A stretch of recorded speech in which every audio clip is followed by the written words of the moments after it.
Hi, I'm Katie, and this is the Free Art and Design School podcast, web series, whatever. I have one of my favorite people here today as my interviewee. I'm wondering if you could introduce yourself.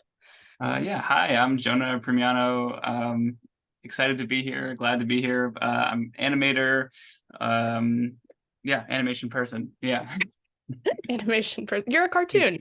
Uh, Yeah. we met in, I think, one of my first ever online classes during the pandemic, which was the weirdest time in education history ever. Um, and I've had the pleasure of getting to see a lot of your work.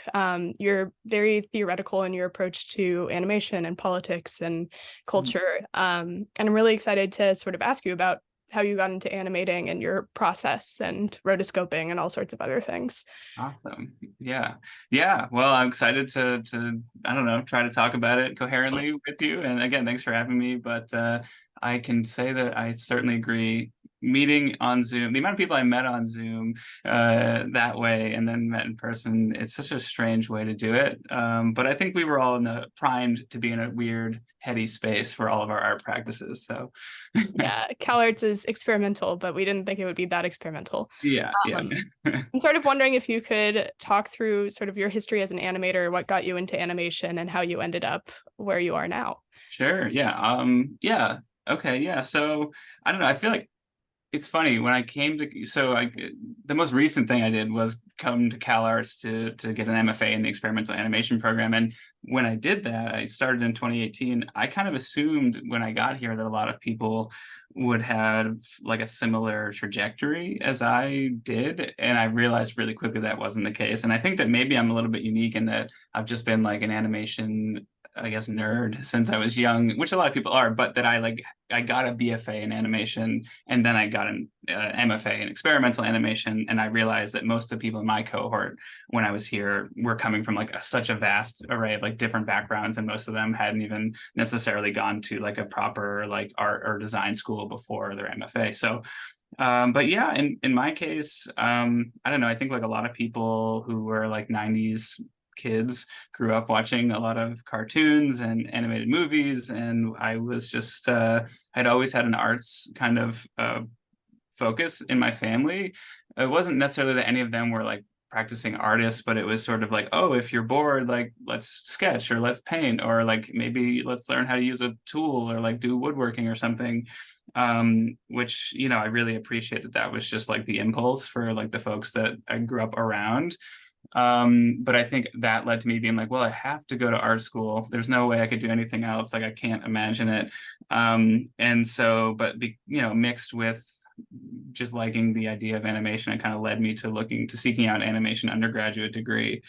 I also like to point out that like I mean, just in looking back as an adult, like the influence of like early computer and internet stuff was like yeah, it's funny when you're at the time when you're just like surfing on e-bombs or addicting games or uh, Homestar Runner or whatever. You're like on these early animation kind of platforms when you're a kid. You're just like, oh, this is like normal. This is what Yeah. everyone's doing. This is like how it has been before. But I don't think I realized until a lot later that like that was all so new and like a real like new space and community. And it was shaping a lot of people's trajectory. Like the amount of people I've met um they're like, yeah, that got into animation because of something like newgrounds.com is like really wild. And it's similar for me. Yeah, I was seeing other people that were just like regular folks making animation in their spare time using Flash animation or whatever. And it wasn't this huge, you didn't have to like have a big movie studio background. You could just make it. That was really enticing. And so I think for a long time I was like a lurker in those spaces. I didn't really know how to animate, but I liked the idea of it. And so then I was like, well, I should maybe try to go to school and learn how to do this. And so yeah, ended up going to the Savannah College of Art and Design in Georgia. Um, and got a degree in animation there. It's a lovely place. It's a very, very beautiful place. The school itself, I mean, it's a great school. They train their students well, but I'll say that it's like a very sort of like industry focused play school. You know, it's like a very uh they like, I think their slogan or their headline or whatever is like the University for Creative Careers or something. So it's like they're, they're career focused, which is good, for a lot of people that's great. But I think I realized pretty quickly that I was like, oh, I want to learn how to animate like technically, but I also I was really like looking for a more like artistic output, and I wasn't really able to find that there. Especially within the animation department. I ended up making friends with people that were in like the art school and stuff like that. It's a little different, but I was looking for, I was like, I want to consider myself an artist and an animator, and I want to make like personal kind of shorts and animated films. And that wasn't necessarily the focus there. And that's kind of in the same time where I started to like become aware of CalArts as an institution. And that's when Vimeo was really popping off in like the early 2010s. And, there was a lot of really cool indie animation going on Vimeo at that time. And that really kind of pulled me in. And so, yeah, I guess after I graduated in 2015, I took 3 years off. I moved to Wisconsin with my partner, and she was getting an MFA, and I was sort of just working. But it was actually during that time that I had been aware of iWorks Festival for a long time, or for a little while, just through like Tumblr and other online spaces. It's a very niche sounding thing, iWorks Festival of Experimental Animation, for anyone listening that's not like familiar with that. But at that time, it was only a few years old, I guess. And I guess they've always done screenings in different cities, but in my mind, the way it was like shown to me, I was like, oh, this is a Chicago-based thing. And I was like, okay, I'm in Madison, Wisconsin. It's 2.5 hours away from Chicago. And so my first year there, I just kind of made the pilgrimage out to this festival just solo, took a bus and went out there. And it was awesome. It was like, actually, I would say like major turning point in my like personal artistic kind of like career path, or I shouldn't even say career, but just like development as an artist or something. I was just exposed to the way that they program iWorks. It's a lot of historical animated film, it's a lot of contemporary, but they have a really awesome curatorial vision. Alexander Stewart and Lily Carey, the people that run that festival. And it really was impactful for me. And there's a lot of films that I saw for the first time in that first year that like I have very clear kind of moments of like watching it and being like, whoa, like this is, mind blowing. And so I started to go to iWorks every year, the 3 years I was in Wisconsin. And that's how I got to know Alexander and Lily, two really great filmmakers, artists in their own right, but also cool curators. And that was also when Alexander was like trying to figure out what I wanted to do next. I was like, I think I wanted to get an MFA. I want something that's a little bit more rigorous. And I was like, I really like this guy, Alexander. At the time, he was teaching at DePaul University in Chicago. And so I was like, oh, maybe I'll apply there because I could like study with him. And I like Chicago. But then right at that moment, I was emailing him. He was like, oh, I actually just accepted a position at CalArts. Maybe you should apply there. And anyway, CalArts is like, it's the school for experimental animation. So if you're into it, you probably should try to go there. And it was on my radar, but it really felt, I just was like, I don't know, that feels out of my reach. I was just like, there's no way I could ever go there. But all of this, yeah, I don't know. Yeah, I applied, I got in and moved out to California and went to CalArts starting in 2018. And maybe the end note of that is that COVID kind of cut my MFA straight in half, and so rounded out the last year and a half of the MFA remotely on Zoom and some little sort of minorly hybrid classes towards the end, which was a less than ideal way to finish things out. But you know what? An interesting historical time to live through and make artwork through. So yeah. Yeah, that's my entire trajectory until now. Which Yeah. is amazing. It's so funny because I interviewed Ryan and Ryan said the same thing. Ryan was like, I loved iWorks, so I came to CalArts. And I was like, is this just a recruiting mechanism? Like, I think it might be. I think it's like a great. I I don't know. It's funny. I try not to be like over romanticize it, but I really like their. I don't know. They might not know this. I feel like I've communicated to both Alexander and Lily before, but seriously, like their curation and the fact that iWorks just being a thing has been like a major, yeah, a guiding thing for me and like my interests, my development, and also like kind of arriving at where I'm at today. So I give them huge props, and they're doing amazing work. Yeah. it's so wholesome. I want to ask Alexander to do an interview, but that's Oh, you should. later. You should. Um, yeah, I'm sort of curious. So you said you had this trajectory from like a more technical degree to obviously CalArts being the one most experimental place on earth to do anything. Um, I also interviewed Arya, and Arya had that similar trajectory from like a very technical animation background and then falling Yeah. out of love with animation and falling back in love within EA. Nice. I'm sort of how did you like frame that? Like how did you realize that was like something you were looking for? And Yeah. like did CalArts provide that for you? Yeah, no, it's a really good question.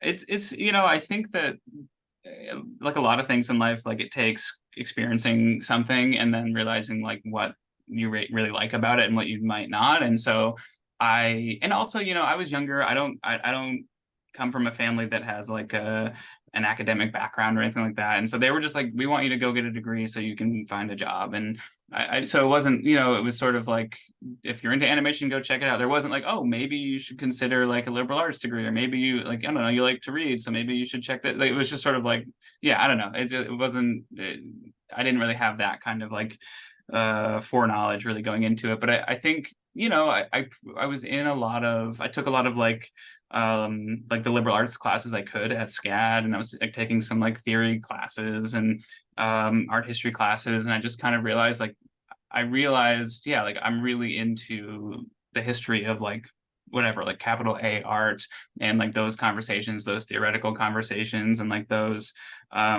whatever considerations. And I was it's not, those things aren't always what's going on in the animation space, and I also kind of come from like a whatever, like a angsty punk kid background of like going to shows and hanging out with punks or whatever. And so there's like I was always this kind of like angsty ethos of like, oh no, like I don't want to be a part of like the system or something, like a very like half-baked political idea as like a youth. But I think that mixed with like learning about avant-garde art or something in the 20s, like it was like it was like it gelled in an art school situation when I was younger.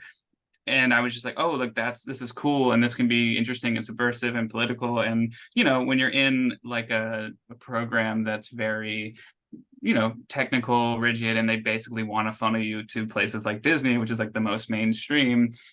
For me, I was like, no, this is all lame, and like everyone that is trying to like just like suck up to Disney are like total clowns or something. I was just like, it was like, yeah, I just felt, I mean, definitely like self-imposed, but definitely felt like an outcast in the department. And to my own detriment, I'm sure, like but also it made me seek out some different electives and things like that. But yeah, so by the time I graduated, I was like, it was pretty clear to me, like, oh, I'm glad I learned these technical skills. Like I learned a lot about how to animate like traditionally well. I learned on paper and learned a lot of like whatever, all the classic stuff you learn as an animation person. But so those are good skills to know in general. But I just was like, oh, maybe I should have like sought out like a more like liberal arts or like traditional arts kind of education. And so going into an MFA, that was definitely on my mind. And I think just having a few years, some people jump right between one degree to another, but just having a few years to like be an adult and be in the world and start to be able to like, do more things, like go to a gallery, go to an art museum, and just be a person in the world who's not in a school setting and like working a job. And, I kind of was like, okay, like I actually, like, these are actually like, I don't know, I am actually interested in this in real life, and not like just like because I have to go to like art history class or something. And so luckily I was able to access the University of Wisconsin library because my partner was enrolled there. And so I started to just kind of like check out, they had a copy of the like classic 1978 experimental animation and illustrated anthology book there. And I was kind of started digging through that and learning a lot more about like that kind of lineage of some kind of canonical experimental animation, like as much as there is. And I was just really drawn, yeah, I just started to be like, oh, I'm into experimental filmmaking, like I'm into people who consider themselves artists that are having like serious, rigorous ideas about art making and filmmaking, like as a medium, and having this like meta conversation with it. And it's not just like, I want to make a pretty movie or something, And so I was like, okay, I got to figure out like how to cultivate that, or like where I can find that. And obviously CalArts is like a great place to do that. And it's the only place that has an experimental animation degree anyway, like officially on the books. And so yeah, that And there's really no Disney connection. So no Disney connection. Well, what's funny is I've come full circle with that. Like now having gone through the MFA and also having had the chance to teach history of animation a couple times after graduating, I'm like, you know what? Like Disney goes kind of hard actually. Like Fleischer's super experimental. So, yeah, it takes going through every one of these kind of cycles to just fully appreciate animation at its baseline anyway. But like being raised religious and then leaving and then yeah, just building an appreciation. yeah. Which also is definitely in my trajectory, not trajectory. I don't know if I'm building the appreciation quite yet, but yeah.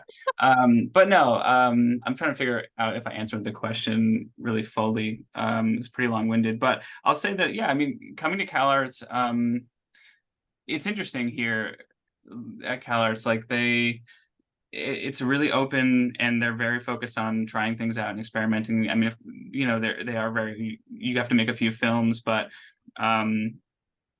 it's also not an academic place in a lot of ways, or at least the experimental animation department. Like they're not going to force you to write a bunch of essays or like go to the library and do a ton of like deep research. Like you're welcome to do that, and there's like one class where you have to write like a research paper, but it's more about developing your own artistic kind of like vision or whatever. And so there are even times here where I was like, dang it, I want to be doing more reading or whatever research. And so it's always, you kind of just got to follow like what you're into and find avenues for that. But that's why I was really happy when Alexander did offer the cartoon logic class, which is, I think, pretty it's foundational knowledge, I think, for animators, and I feel like it should be a mandatory class. But yeah, anyhow, Bring it back. Yeah.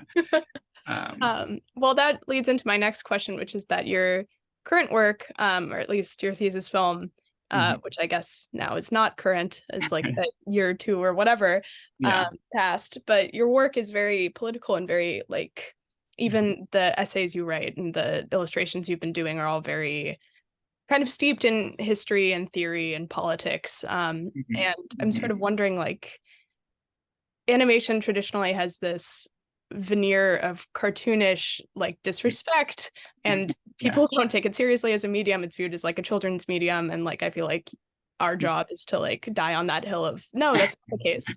But is it sort of interesting for you to make work in this medium that's so politically steeped? I think people have maybe more of an understanding of like a political painter, sculptor, writer than like a political animator.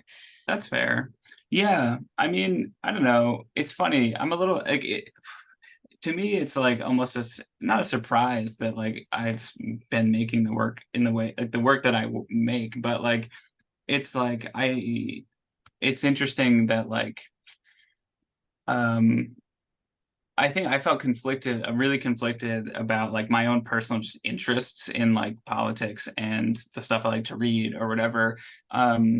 And then understanding basically that like I love animation, I love short films, I love filmmaking, and I'm like, when I came to CalArts, even I was like, I want to make a cool short film. I was like, I wasn't like, oh, I need to make this like radical experimental short, which I'm not even sure if I'm still even really doing that, but like I kind of got to a point where I realized in my first year at CalArts where I was like, when I sit down and start making work, like I just make the work that I make, and I can't basically, I don't know, you can't force yourself to like not do what comes natural or something. And like I just kind of was like, I guess I just can't make like a character animated short. Like I just like, there was a while where I was like, I want to do that. Like those were the people I was looking up to, even like experiment, like people like Jamie Wolf or Amanda Bonaiutu, or like, like prominent grads from the program that were working in this like experimental character style. I was like, I want to do that. Like I want to get into that, but like, no matter how hard, I just like can't, I literally just like, it won't work for me. And so,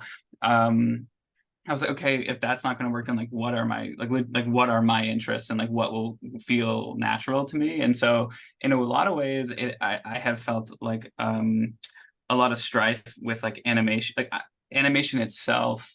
In that, like I don't fit. I feel that the way that I like to work, I'm like, I don't know if I'm an animator, if I'm an experimental filmmaker, I don't really know, and if these labels even make any sense, like if they even matter. Of course, like it's not even worth getting hung up on them, but like I think there are a lot of people I know that I think fit a little bit more neatly into some of these like easy to digest categories. But for me, like the starting point is more like, okay, what thing am I interested in right now? And like what would be like an interesting way to like visually digest it, you know? And so that's why like rotoscoping worked really well for me at CalArts, because I was like also at the same time just like reading a lot of like whatever theory about images and media, and getting more interested in politics because of the way that like things were going politically throughout my career at CalArts, and the way COVID kind of threw everything into a crazy spiral. And so I think you know, I don't think I was like, oh, I want to make political work. Um, but I think that just trying to be honest about like where my interests lie, and then like what would be an interesting, how to like use that instead of forcing myself to go a different way, it kind of just like naturally went that direction. But I will say that like the first film I made at CalArts, Driftless, it's not really political. It's a pretty, it's sort of just like a, it's very personal, which I like. Um, maybe I don't. I'm looking back at it, I'm like, I'm surprised I made that or was able to make that, because like I don't know how to work that personally again. Like I've been trying to figure that out actually. I just happened to have like a lot of material and was like fresh of this kind of emotionally charged kind of moment. And so it worked in that case. But yeah, the thesis film that you mentioned, you know, after I think like everyone living through 2020 and experiencing the world kind of go through this world changing event, it definitely changed a lot of what I thought I should be making or spending my time doing. And I had pitched an entirely different thesis project to my thesis committee that was not, it was not like political necessarily. It was like I was just making, I had a whole different idea. But basically after spending the summer of 2020 like going to protests and experiencing the intensity of that moment, and seeing everything in the news in the lead up to the elections, I just like, I think like a lot of people was like, oh, like I should really, like I can't ignore this moment in my artwork. Like I think I need to somehow address it, which, you know, in hindsight, is that ever really like doable or something? I don't know. I'm conflicted even now, but I was like, I think I should try to do something in this direction. And so that's really where the thesis came from. And again, for anyone listening, the film is like, you know, it's sort of, it collects a lot of footage. It's like a lot of found footage from sort of like police violence, and it kind of juxtaposes it with other images of like institutional and mainstream like machismo and violence that is more accepted, like from movies or things like that. So yeah, I just started to kind of work in that direction. And I had also wanted, I've been playing with rotoscoping and thought that it could be an interesting way to continue using that technique, and see what came out of it. But, you know, it's an interesting thing also. The last thing maybe I'll say is that I don't know when a film is ever done. You know, like the film technically should have been done a few years ago. It took me quite a bit longer because of COVID. And I thought it was never going to get played anywhere because I had been rejected by so many festivals. But just recently, in the last month, it's now been screened at 3 different places. So I'm very grateful for that, because I had all but just written off the film. It was like, okay, it's done. But yeah. Well, congratulations. Films are never done. You can make your editor's cut, you know, 7 Yeah, years from now. You can there still you work go. on it. Yeah, Or AI will actually finish it for you. yeah, So, and you that I'll take. Yeah. know. I'm wondering if you could talk a little bit too about some of the writing, and like you've given a lot of talks, and like you have I feel like you have a pretty unique artistic vision or like set of topics that you're interested in aside from just animation. Like you said, Yeah. you've done a lot of research about the image, you care a lot about AI and Mhm. technology in general. Mhm. Um, yeah, Yeah, that yeah. was a fully formed question, but you get the Yeah. idea. No, no, I get it. Yeah, yeah. No, it's a good question. Yeah. Yeah, you know, it's interesting. Sometimes I'm like, why do I feel this urge to like write an essay about this thing that I'm interested in? and I think most of the time it's more for just me to like digest an idea. But yeah, I've tried to keep up a general just like little writing practice. I have a Substack, and I put stuff on there once in a while. But yeah, I guess I mean, I feel like I'm very grateful that I've had the people have invited me to just talk here and there.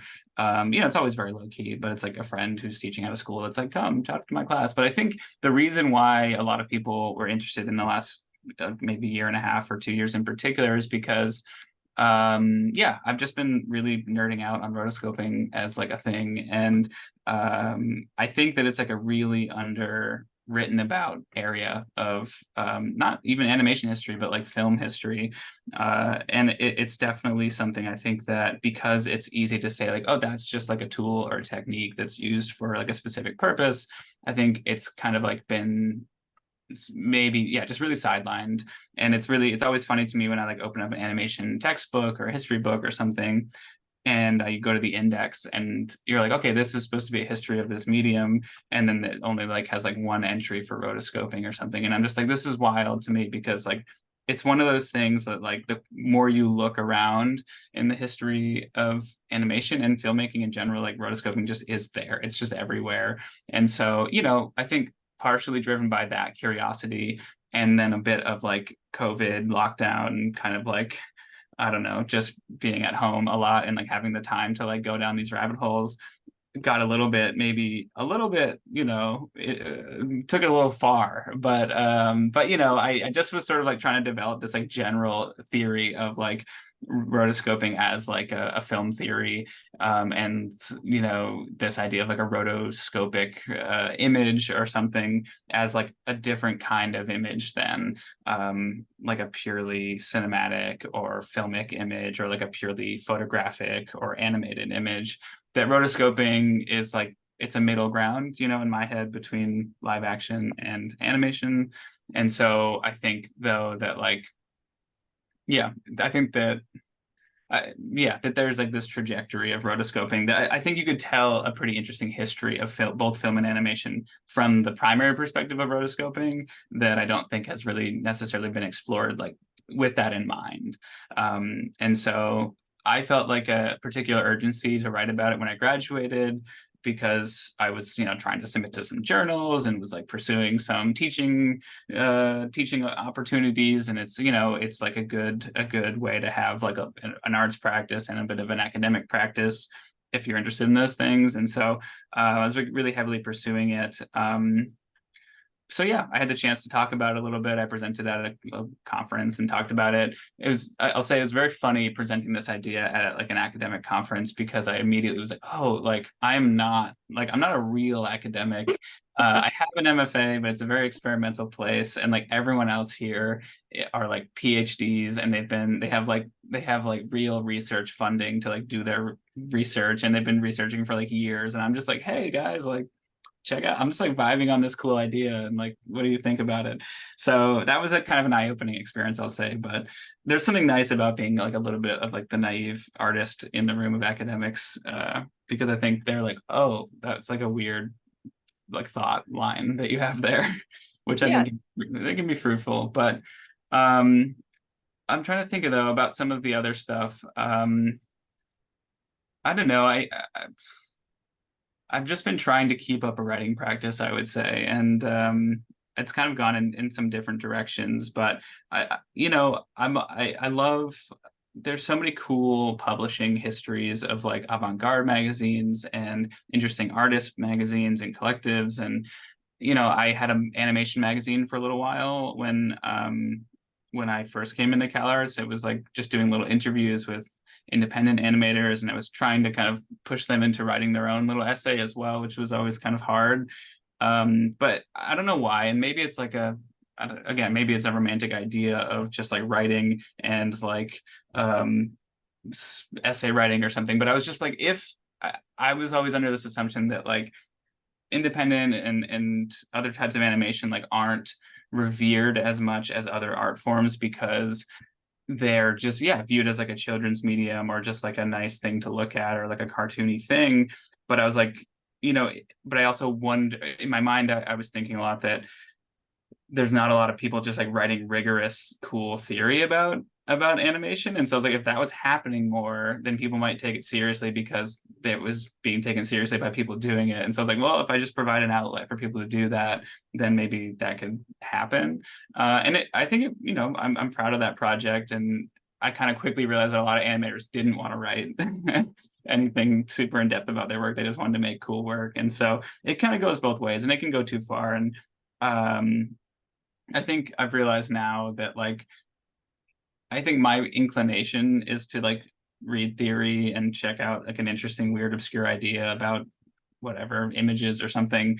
But I don't know if it's always super fruitful to like an active, curious art practice. I think you can get bogged down in some of those ideas, and it's almost better to just like try a bunch of stuff out and see what is cool, or like what comes out of it that is like interesting, and then maybe worry about the conceptualizing it later. Yeah. Yeah, that's actually why I came to CalArts, is I have a philosophy background and I have a Oh yeah. master's in philosophy of language. And I was like, what if I could take that and then make things? And Nice. I was like, CalArts is the place to do that. And then, like you said, it's a kind of weird juxtaposition where you're like, how theoretical do I want to get? How quickly do I lose people in the room? Yeah. What is Yeah. the value between like the meaning behind an image and like the image itself? And like, how Yeah. do you, too Yeah. navel-gazing at some point? No, totally. And it's really tricky. It's really tricky to strike that balance. And it's funny, being a couple years out of grad school, like grad school is such an intense, or any college, but like grad school, Mike, has such an intense, you're like in the that's the time in your life where people are going to challenge you for every one of your ideas every time you talk. And it can be fruitful, it can be exciting, but it can also be like really kind of scary and stifling. But I think coming out of that, I was like, oh, I got to be on my game, and like, always ready to do this. But I think the reality, like in the real world, is like a lot less rigorous, which I think is probably better. Yeah. But I've also realized myself, like, it's funny, like when I go to screenings now, like the films that I think I remember the most or stand out the most to me, and maybe it's just like where I'm at right now in my life, like it's always the ones that are just like vibing the hardest on like a cool technique or like making a really awesome visual, and it's just like an awesome thing to watch. And as opposed to like the really dry, like didactic essay film or something, which is cool and interesting, but I'm just like, you know what, like though, but like that crazy experimental one was actually like the best one. So there's always that push and pull. Yeah. Yeah, we always come back full circle to the Yeah. cartoons and whatever's pleasurable. Yeah. Yeah. Um, Yeah. we only have a few more minutes. You've answered a lot of my questions. I could ask you a million more. Yeah. I'm sort of curious what advice you have to like forward-looking generations on the state of animation. That's interesting. Yeah, that's a challenging question. It's funny though, I was recently talking, I think, a little bit about this with a few friends that are equal animation nerds with me. And I think, I don't know if it's advice, and maybe I'm just sounding like a little bit older now, but I don't know. I just think that I don't even know how to phrase it, but I'm always thinking or trying to figure out ways to build in like an appreciation, especially for animators, to communicate an appreciation for like some older experimental animated work, that I find is like sometimes because feeling less relevant to people. And because I think there's also like a lot of pressures on people to be right now like profitable and marketable and something that will do well on a social media platform or something. And I don't blame people for like, going with those kind of pressures and needing to work that way. But I don't know. I'm always just like I wish I could give people a copy of the experimental animation book and just be like, check this out. It's really cool stuff. I don't know if that's really advice, but I think if you can get the chance, if you're anyone listening, if you have the chance to just like go find a weird art house cinema and like watch some crazy experimental films, if you have that option available to you, I'd recommend doing that like as frequently as you can, because I find, especially after graduating, that like, when you're in a school setting, you're so immersed in something and it's hard to stay really excited about that thing when you're in the real world working or whatever. And I always just feel so inspired when I do make the time to go and see whatever screening it might be. And I'm like, oh, now I've got ideas for new work. But I don't know. My advice, I guess, is To be friends with Mark Toscano be and friends see with all Mark. of his. That does help. That does help. But no, this is actually, I know we're really running out of time here, but the I think this has like been something in my mind since graduating undergrad years ago, but just that like I think in the real world, if you want to be an artist and you want to, or whatever that means to you, like if you just want to be someone that makes art, like I think half the battle at all in life is just making like literally just making something in your free time at all, like that you're like 90% of the way there. And I think I've found that like when I make that time for myself to just make a new thing that I might be interested in, I've one feel really good about it, even if it's like kind of whatever. But I just think that like it's so easy to not make work ever again when you're not in a school setting. And also a lot of people, if you're listening, maybe you have not even gone to school, like whatever. Like, but I think that like um there's a lot of pressure on people now to just consume, and we're all in an economic kind of like pressure cooker right now. And so I know that's hard to carve out time, but and I know a lot of people that are like, oh, I wish I, could make time to make work again and this and that. And I really think that like literally just giving yourself like 10 minutes a week to try to make like anything at all is like the best thing you can do for yourself. And it'll like only be positive. Yeah. Mhm. That's a perfect end note. I love that. Thank you so much for being Yeah. here. It's great. Thank you. Thank you for